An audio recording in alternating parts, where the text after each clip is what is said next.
Good morning everyone. मैं सुप्रीति खालको, assistant professor JD national BEd college Angara Ranchi से। पिछले वीडियो में ही हम लोगों ने इकोनॉमिक्स टीचर के बारे में पढ़ा था। आज फिर मैं एक नए वीडियो के साथ आप लोगों के समक्ष प्रस्तुत हूँ। इकोनॉमिक्स टीचर के बारे में हम लोग पिछले क्लास में ही पढ़ चुके हैं, उसके गुणों के बारे में पढ़ चुके हैं।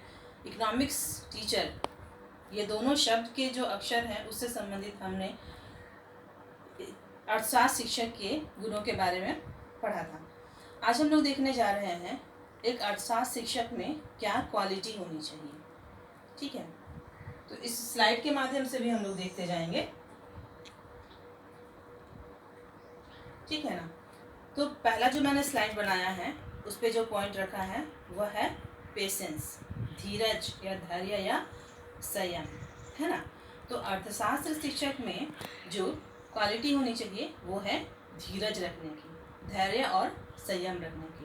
क्योंकि बहुत सारे स्टूडेंट ऐसे होते हैं जो इनडिसिप्लिन होते हैं, तो ऐसे स्टूडेंट्स को भी क्लास में पढ़ाना होता है। और ऐसे समय में ऐसा सिचुएशन आती, कभी कभी ऐसी परिस्थिति आती है, सिचुएशन आती है कि हो सकता है टीचर अपना आपा खो दे अपने पढ़ाई कराने में। तो ऐसे समय में अपनी पढ़ाई को उसे सिंसियरली कराना चाहिए। या क्लास में डिस्कस करते समय कुछ भी डाउट्स हो तो स्टूडेंट्स का उस डाउट को क्लियर करना चाहिए। ऐसा ना हो कि टीचर उसको बाद में या फिर कभी ऐसे बोल करके टाल दे।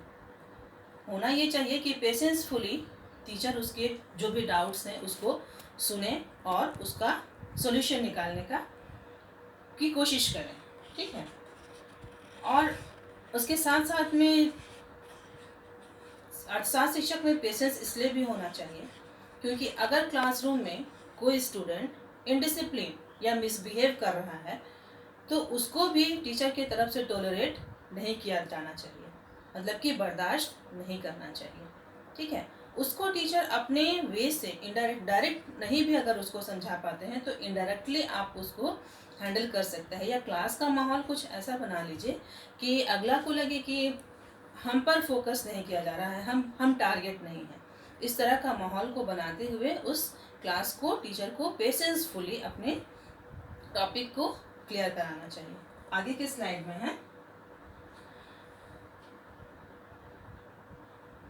आगे के स्लाइड में हम लोग देख रहे हैं, या अगला जो पॉइंट है वो है पैशन, है ना, जुनून, किसी काम को करने का जुनून। तो यहाँ पे हम लोग देखते हैं इकोनॉमिक्स टीचर के क्वालिटी के बारे में पढ़ रहे हैं। ठीक है। तो जुनून है, क्या हुआ, जुनून किसी भी सब्जेक्ट, अगर वो इकोनॉमिक्स का टीचर है तो अपने सब्जेक्ट के प्रति उसको, है ना, जुनून होना चाहिए। अपने सब्जेक्ट के प्रति काफ़ी वो उसको इंटरेस्ट होना चाहिए।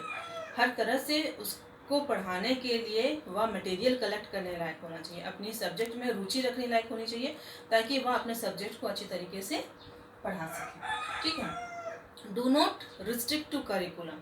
हम लोग करिकुलम में भी जानते हैं कि बहुत सारी बातों को, बहुत एकेडमिक के अलावे बहुत सारी एक्स्ट्रा एक्टिविटी को कराया जाता है। तो ऐसा ना हो कि सिर्फ करिकुलम तक ही वो फिक्स रहे, करिकुलम से बाहर भी जा करके वो स्टूडेंट को कुछ भी बात कर बता सकता है। अगला जो पॉइंट है वो है encourages student to take interest, है ना। स्टूडेंट को इनकरेज करना चाहिए कि वह इकोनॉमिक्स के विषय में इंटरेस्ट ले, क्योंकि इकोनॉमिक्स जो है बहुत इंटरेस्टिंग सब्जेक्ट है ना। इसलिए इंटरेस्टिंग है क्योंकि हमारी जो अर्थव्यवस्था है, आर्थिक स्थितियां हैं, आर्थिक परिस्थितियां हैं, आर्थिक दशाओं के बारे में किस सब्जेक्ट में हम लोग पढ़ते हैं, इकोनॉमिक्स में पढ़ते हैं, है ना। तो इकोनॉमिक्स कोई बहुत टफ सब्जेक्ट नहीं है ना, बहुत ही इंटरेस्टिंग सब्जेक्ट है। इसको अगर इंटरेस्टिंग बनाया जाए तो बहुत ही अच्छा और यूज़फुल सब्जेक्ट है।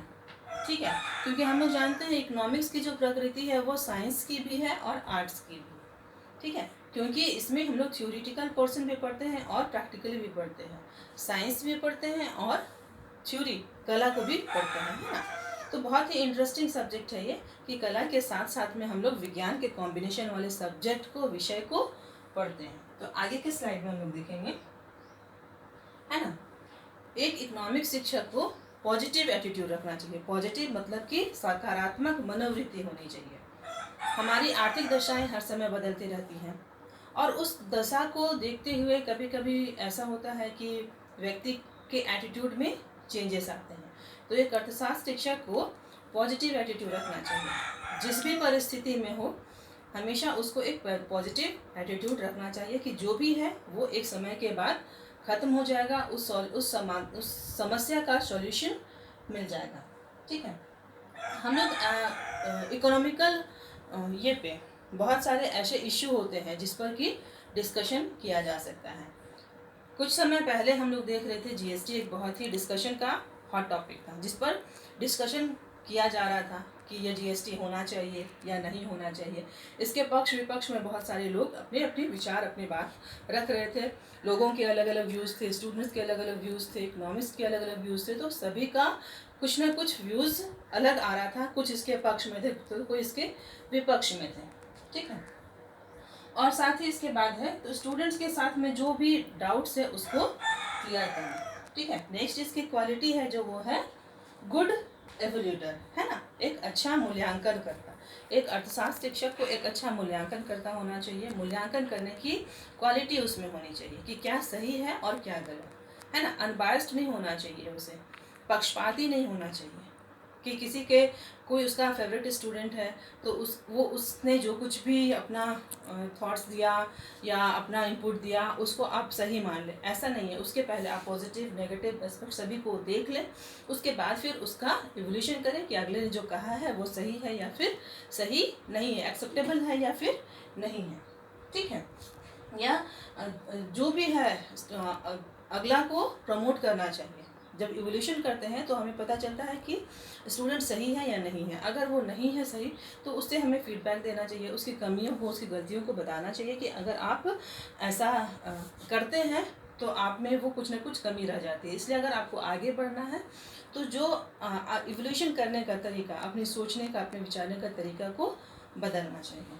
ठीक है, अगला जो पॉइंट है वो है, इसी के साथ हम लोग देखते हैं अनबायस्ड एवोल्यूशन, है ना। पक्षपाती नहीं होना चाहिए। अगर कोई उसका फेवरेट स्टूडेंट तो ऐसा नहीं कि वो कुछ भी बोल रहा है तो उसकी बातों को टीचर सही माने, या अगर उसके पसंद का स्टूडेंट नहीं है तो हो सकता है कि टीचर उसकी बात को सही नहीं माने। तो ऐसा नहीं होना चाहिए। एक टीचर को अनबायस्ड इवल्यूटर होना चाहिए। ठीक है, आगे हम लोग देखेंगे कि क्या है अपडेट इन्फॉर्मेशन, है ना। एक इकोनॉमिक्स टीचर को हमेशा अपडेट इन्फॉर्मेशन अपने पास में रखनी चाहिए, क्योंकि इकोनॉमिक्स में हर दिन हमारी आर्थिक दशाएं, आर्थिक परिस्थितियां बदलती रहती हैं। हर दिन कुछ कुछ नए नए बदलाव आते रहते हैं। तो एक इकोनॉमिक्स शिक्षक को करंट अफेयर्स की जानकारी होनी चाहिए। टाइम टू टाइम उसे इंटरनेट का उपयोग करना चाहिए, पीरियडिकल पढ़ने चाहिए, और साथ साथ न्यूज़पेपर्स डेली पढ़ने चाहिए, और उसमें जो कुछ भी नई बातें आ रही है उसको अपने ये में अपडेट करते रहना चाहिए। ठीक है ना। और इससे रिलेटेड टीचिंग मटेरियल का निर्माण करना चाहिए। टीचिंग कंटेंट आप निर्माण कर सकते हैं, और साथ ही साथ उसको अपने करिकुलम में इंक्लूड कर सकते हैं कि क्या वो उसको करिकुलम में क्या उसको इकोनॉमिक्स के करिकुलम में इंक्लूड किया जाए ताकि इकोनॉमिक्स के स्टूडेंट को उससे आगे चल करके फ़ायदा हो। ठीक है, और जो कुछ भी है अपने क्लास के डेवलपमेंट के लिए, है ना, ऐसा वो क्या करें कि उससे स्टूडेंट का डेवलपमेंट हो क्लास में। और क्लास में जो भी इकोनॉमिक्स के स्टूडेंट हैं या दूसरे सब्जेक्ट के भी स्टूडेंट हैं उनका भी मेंटल डेवलपमेंट हो। आज के क्लास में हम लोग इतना ही करते हैं। Thank you.